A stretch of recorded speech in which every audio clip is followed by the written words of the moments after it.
Hi friend जय जगन्नाथ। आशा करी समस्त भल थे मु भी भल अच्छी किंतु मु आज चली आसी गोटे भल जगह को स्पेशल जगह को आउ स्पेशल जिनस नापी आसी से स्पेशल जिनस गुड़िक कौन तुमको चलतु आगे देखा जानी एबे समय केमती है जुग परिवर्तन माने माने आम ओडिशा जेते आगु आगु डेवलपमेंट करुच्ची जुग जेते परिवर्तन होची सेमिति गोटे गोटे जिनस आम माने प्रकृति हजि जाउची नुहे कि मु बाल्टी नहीं के आसची देखंतु बाल्टी नहीं के आसची गोटे जिनस खास जिनस नापी काली है बुधवार काली समस्ते घर घर का लिपा पोछा करेंगे जेहेतु माणवास गुरुवार माने माने मगुश्र मास चली आसी गोबर पोड़ापी देखंतु माने एमती जुग आसला गोटे माने देखंतु गोबर अभाव हो गला माने घर घर का आगुरी गोरु छेली लोक रखुले भी गोबर अभाव पड़ू नाला से लिपा पोछा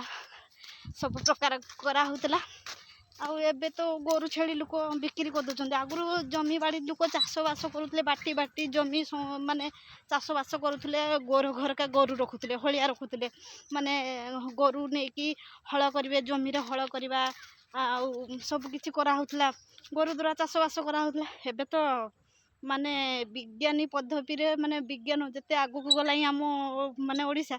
माने गोटे गोटे जो एबे मेसीन बाहरी पड़ानी मेसीन से मेसीन द्वारा लोक एना धान बुणी दौरान धान काटी दौरान धान माने घर को बही आणुंट माने सबकिछ मेसीन गला आउ माने मनुष्य हिसाब से किसी ना प्रकृतिर नियम हिसाब से किसी भी होनी सब चेंज आउ देख ये तो मिलूँ एबे तो गोबर मिलूँ आ किसी दिन पर गोबर भी मिलबनी माने घर द्वार लिपा पोछा करते भी माने गोबर मिलबनी घर बाहर चटिया हाँ एबे तो लोक पक्का घर सब करदे बड़ बड़ बिल्डिंग घर कले आ गोबर तो दरकार पड़बनी धोई धुआ दौथे किंतु आमर जे से सुंदर श्रुति सब